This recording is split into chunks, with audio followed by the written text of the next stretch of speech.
Why does everyone need their own streaming service? It's a question we've been asking ourselves for quite some time now, as new streaming service after new streaming service is announced. I mean, come on, Hollywood, we're not made of money. But in doing my notes for this video, because Disney's streaming service pre-announcement yesterday pretty much was the equivalent of a mic drop, but anyway, I came to the conclusion, as you'll see, that this is actually a way for Hollywood to replace the tremendous revenue stream they lost with DVD and Blu-ray sales.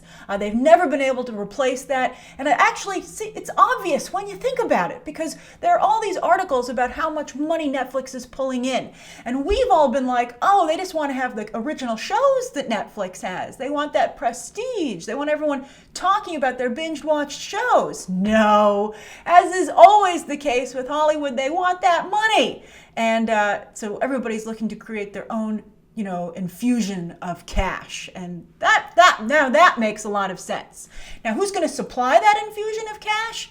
We are, right? And there's only so many streaming services that each individual or household can afford. But I think Disney doesn't have to worry about not making the cut, because again, yesterday's pre-announcement was basically shock and awe. Yes, Bob Iger got on a phone call with investors to talk up the company and be like, the company's doing very well. And boy, did he impress as he finally gave us some idea of what to expect from Disney's streaming service.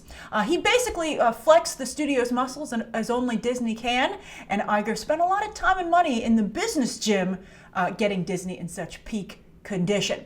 They're really the Yankees of Hollywood when you come to think of it. And for those of you who don't understand that analogy, the Yankees are infamous for being able to afford to outspend all the other teams when it comes to acquiring talent. Moneyball indeed. And we're kind of seeing that. That's fascinating, actually, to think of the movie Moneyball. Great movie. If you haven't seen it, you should totally watch it. And think of that in a Hollywood perspective as they become franchise obsessed. It's fabulous. I love this stuff. All right, so anyway, Iger again revealed some tantalizing details about Disney's first aggressive steps into streaming. And here's an outline of what he announced, and then we'll get into detail. So the first is a live-action Star Wars series. People will subscribe for that alone. A Monsters, Inc. series, a High School Musical series, and then it was hinted a Marvel show would be in the mix as well. Duh. I'd also get their live-action fairy tale brand in there. Now, I know they have Once Upon a Time, but that has a real network feel to it, and it's very much its own enclosed universe. And a lot of the things that they do are they play with the characters, they play with the ethnicity of the actors, cast as the classic fairy tale characters, etc. And also, it has very much of a TV look and a TV budget, right? So if you could do something that was like at the level of a streaming or cable show with live action fairy tales that was more in the universe of the movies, I think that would also be a no-brainer.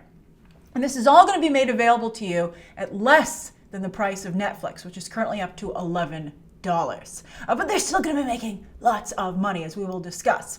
But the other thing that I thought was very interesting about this is that I think that it would seem that the days of network TV are numbered as streaming becomes so popular, because CBS All Access is what got Star Trek Discovery, not the actual network CBS. And ABC has been wishing upon a corporate star for a Star Wars series. They've even recently been talking about that publicly. So talk about a blind side from inside your own company. Although after what they did to Inhumans, keep dreaming, ABC, about you getting Star Wars. But in all seriousness, where does this leave network television in the long run if the companies that own them have even abandoned them? Now, Iger has said that ABC will produce some shows for the new streaming service. So that means that either the future of ABC is as a production company, or more likely those ABC shows will fail. Because I think that the problems we've discussed before, with Inhumans in particular, is that the network creative formula is old and unpopular with the demographics that advertisers covet today, that are into streaming services. And the only ones keeping network television alive, I believe, I think sitcoms and reality shows are different, and they can easily transition to streaming services. But I think when it comes to network dramas, etc., I think that's mostly older viewers, and when older viewers are gone, I think networks will follow suit. And when you talking of brands, I think only NBC is a brand that's something that's worth saving because of their pedigree and I guess legacy actually is a better word, with comedy. But ABC, CBS, Fox, I mean, who's loyal to those things? I mean, I guess Viacom, CBS is their entertainment brand, but they could easily, I don't know if CBS All Access really has a great ring to it, right? And certainly didn't inspire me to subscribe to it. We'll see if they add the Twilight Zone show they're talking about, I probably would subscribe. And the other thing is that these shows are not made available on iTunes. Usually when they're, you don't have to, people have gotten around cable because they're like, oh, I don't have to get cable because I can order my television a la carte on something like iTunes. But now they're getting to a situation where just like you had to pay per channel, you're going to have to pay per streaming service, and they won't be available all in one place. But as far as network brands go, I don't really see people caring about them beyond NBC going forward, because even today I think people have little notice or care of where their shows or what networks they originate on, if they watch them at all. Now let's talk about these shows, which you can bet sooner rather than later will be joined by movies. After all, the Disney Channel has an extremely successful track record with original movies, and on this streaming service they could do original films a la Netflix, but I think they'll also be bringing theatrical fare there with a shortened window, as everyone has also been discussing. Again, that's where, instead of the typical 3-month window between a theatrical release and when it's available for streaming, maybe you'll see something like a month or even less for certain pictures. All right, so Star Wars, considering the immense popularity of this brand and the incredible popularity of the animated shows, this is a no-brainer. And we've been hoping that they would do a Netflix show, but now obviously Disney's going to put it on their competitive version of Netflix. I would love the show to be about, I see some people saying, oh, I want it to be like Old Republic, right? And, certain, corners of the Star Wars mythos that haven't been explored before. I would love a show about X-Wing pilots or First Order stormtroopers, both fleshed out beautifully and hilariously in Rogue One and The Force Awakens, respectively. I just think a regular Joes of the Galaxy approach, almost a little bit like they did with Undercover Boss with Kylo Ren, right? I just think that would be different enough from the multitude of movies Disney is now putting out. They just announced that new trilogy from Rian Johnson. I think that it would warrant a move to the small screen and not dilute the brand or demand for the brand. Then as for the Monsters, Inc. show, I've got one word for you, and that's boo. I think they should pick up a couple of years later with Boo when she can speak, and I think that would be an instant slam dunk. Although I don't think that Pixar is that creatively bold.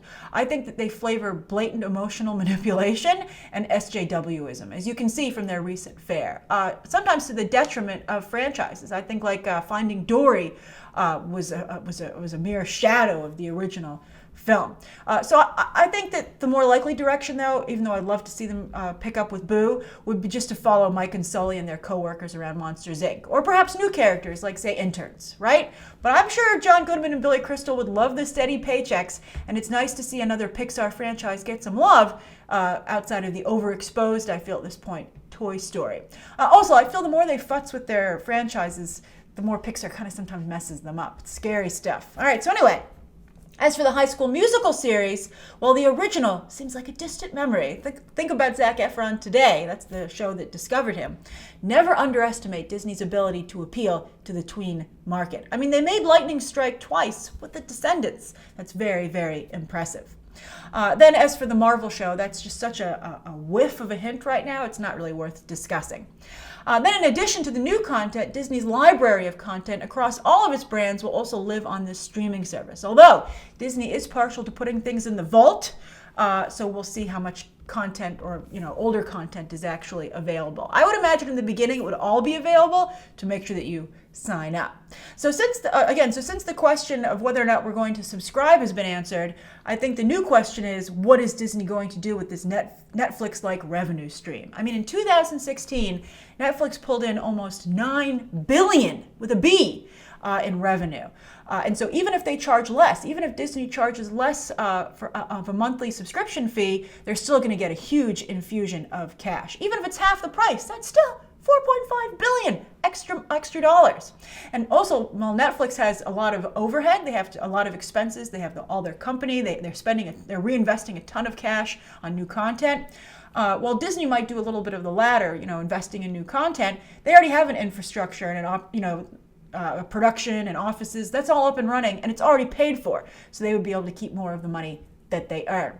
So again, it looks like Disney, in all of Hollywood, God bless their little business minds. They figured out a way to replace that loss to DVD and Blu-ray revenue, which had a huge influence on the industry. It's one of the reasons you don't see smaller movies made as much anymore. And so that could be a real plus, that maybe they'll be able to afford to experiment a bit more when they feel cash rich. All right, although Disney has so much cash. All right, so anyway, but now they're going to be back to the Uncle Scrooge level they once were. So share your thoughts about Disney's streaming service down below, as well as the future of TV overall, from networks to this new way to get cash, etc. And of course, as always, you can also check out some more videos right now.